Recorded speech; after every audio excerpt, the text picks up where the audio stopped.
want the media first to note the great diversity that always exists in our movement, even as we deal with issues that relate to race and relate to poverty. This morning, we received news that the U.S. Supreme Court, in what according to our attorneys had to be unanimous because there was not any dissent in this order, rejected the race-based redistricting and gerrymandering by the North Carolina Legislature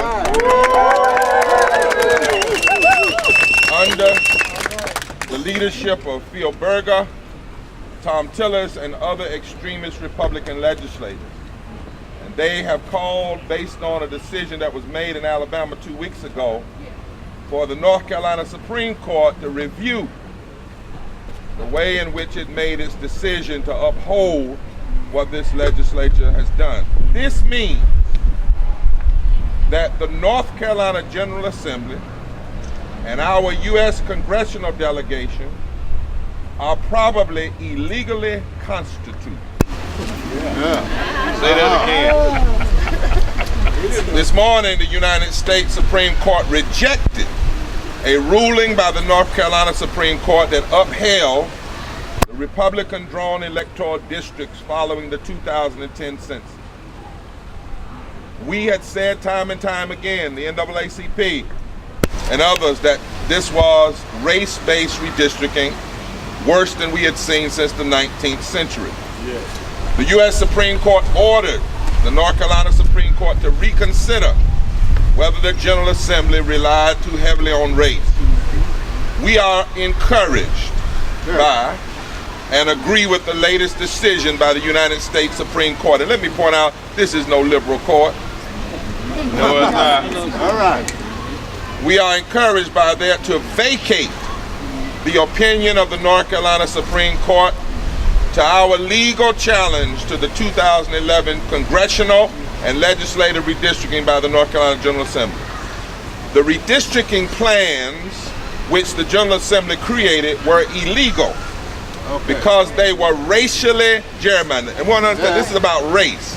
This is when we want to talk about racism. It's deeper than just a cross or somebody saying the N-word. It's about systemic and institutional policies that create discriminatory results. Illegal because they were racially gerrymandered.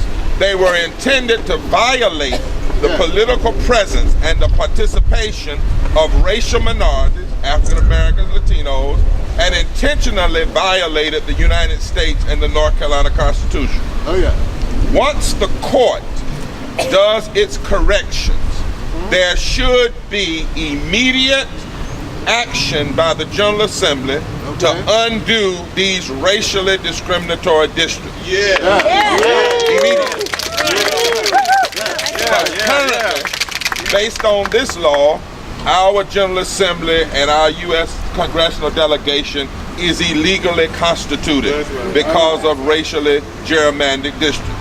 Now, finally, if the absence of immediate action by the General Assembly, because really the North Carolina Supreme Court, and I feel for them, should have never had to take this up if the General Assembly had done right in the first place.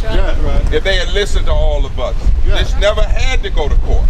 But since it has, if the absence of immediate action by the General Assembly, which created these plans and forced us to go to court on behalf of African Americans and other minorities, the citizens, now I want to say this clearly, not just black people,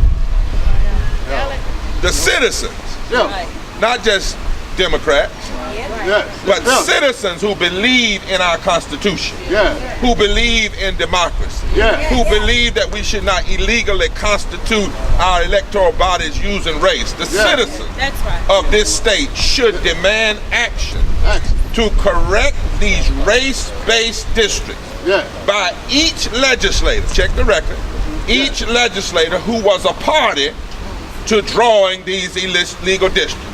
If they voted to put in place these illegal districts, then every citizen, regardless of your color, your party, should call for immediate action. And if these legislators refuse to withdraw legislative districts based on democracy and our Constitution and not race.